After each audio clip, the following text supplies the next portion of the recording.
Baladomélie, courte méditation exégétique. Bonjour, bienvenue pour ce quart d'heure de méditation exégétique. Je suis le Père Éric Morin du diocèse de Paris, du service biblique Évangile et Vie, et je vous propose un quart d'heure pour méditer sur les 3 lectures du 5e dimanche de Pâques, dimanche prochain. La première lecture est à nouveau extraite du livre des Actes des Apôtres. C'est la suite presque directe du texte de dimanche dernier. Paul et Barnabé ont été déclarés interdits de séjour à Antioche, et donc ils vont aller à Lystre, à Iconium, puis à Derbé. Et là, ils ont pris des coups. Le texte des Actes nous raconte bien ça. À Lystre notamment, Paul a été lapidé. Et la lapidation, c'est une exécution capitale. L'objectif étant d'ensevelir sous les pierres que l'on lance, d'ensevelir le condamné à mort. Et si Paul en a réchappé, c'est par miracle, et même si le miracle s'est aidé de quelques disciples qui ont dû le protéger, l'arracher, sans qu'on sache trop comment ça a été possible. En tout cas, de Lystre, ils sont donc allés à Derbé, où ils ont passé 3 mois pour panser les plaies, sûrement, et sûrement, Paul a-t-il conservé quelque handicap de cette mésaventure, le terme est bien faible. Est-ce de là que lui est venue l'écharde dans la chair dont il parle, et quelle était-elle précisément? On en est réduit à des conjectures, mais j'insiste pour dire que vraiment ce voyage entre Iconium, Lystre, Antioche de Pisidie, Derbé, aller-retour, est un voyage plein de difficultés, d'embûches. Ainsi, Paul peut-il dire à bon droit, quand il revient dans ces communautés, sûrement avec prudence, il nous faut passer par bien des épreuves pour entrer dans le royaume de Dieu. On a là le témoignage d'un homme qui sait de quoi il parle et qui sait qu'il peut témoigner que les épreuves sont un espace pour éprouver la fidélité de Dieu, et il accepte, lui, de vivre cela pour que soit manifeste la puissance de vie qui nous est donnée. La deuxième aux Corinthiens est un très très beau témoignage au chapitre 4 et 5. Autre chose que Paul et Barnabé font en repassant dans les communautés, et c'est même pour ça qu'ils le font, c'est de consolider ces communautés, de les organiser, puisqu'il y a un conseil d'anciens qui est nommé. Ils désignèrent les anciens pour chacune des églises, et ils confient ces personnes au Seigneur. Donc on voit qu'assez rapidement, les communautés se sont organisées autour de quelques anciens. La tradition catholique va voir dans ces anciens les traces du presbytérat, c'est le même mot qui est utilisé. Voilà. Mais la chose peut-être la plus importante de ce texte, c'est la dernière phrase.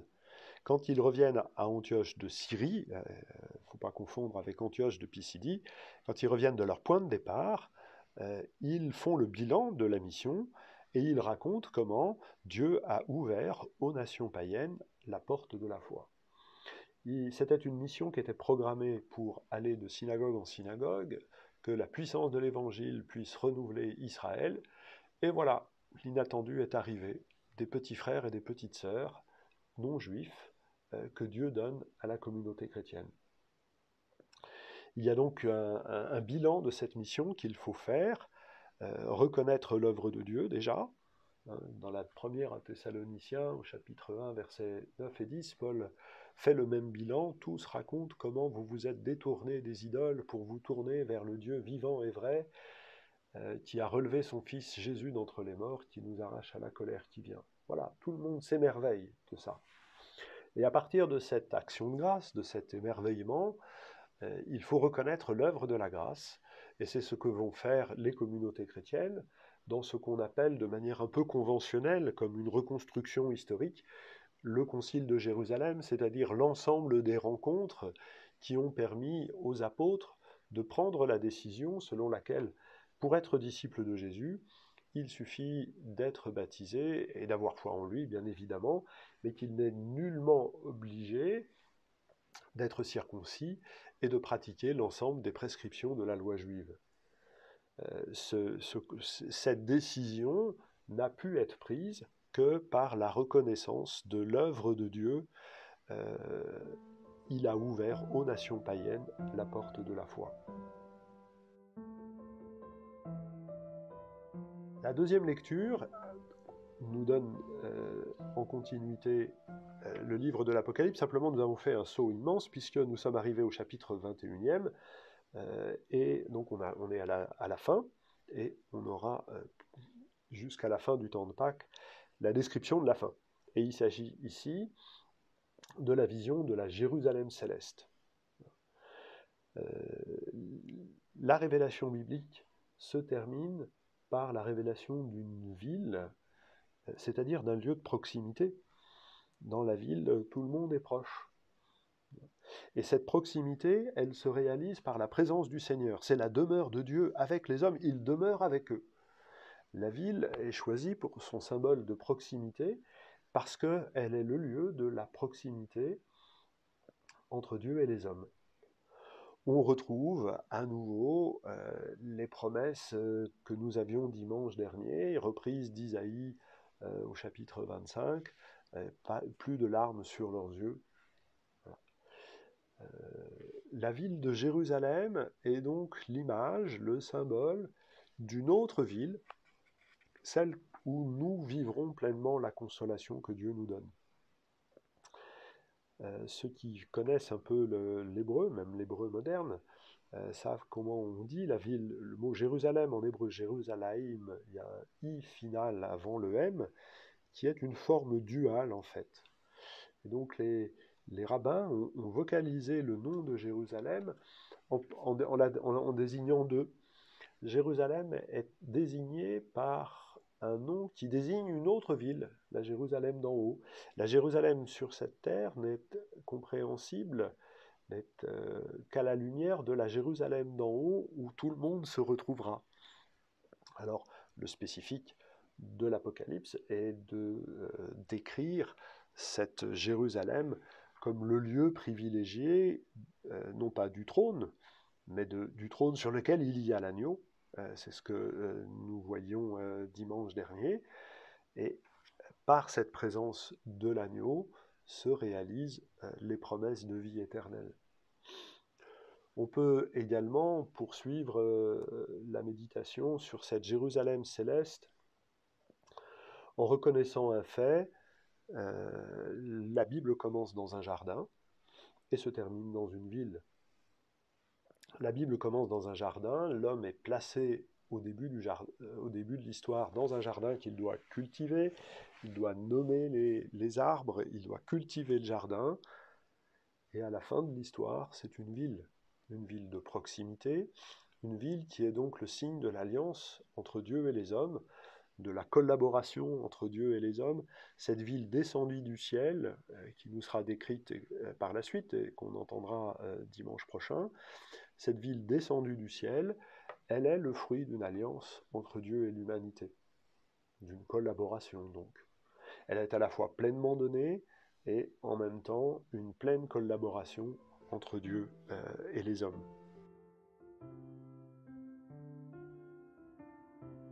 L'évangile selon saint Jean, que nous proclamerons donc pour ce 5e dimanche du temps pascal, nous donne à entendre le commandement de l'amour du prochain. Je vous donne un commandement nouveau, c'est de vous aimer les uns les autres. C'est le début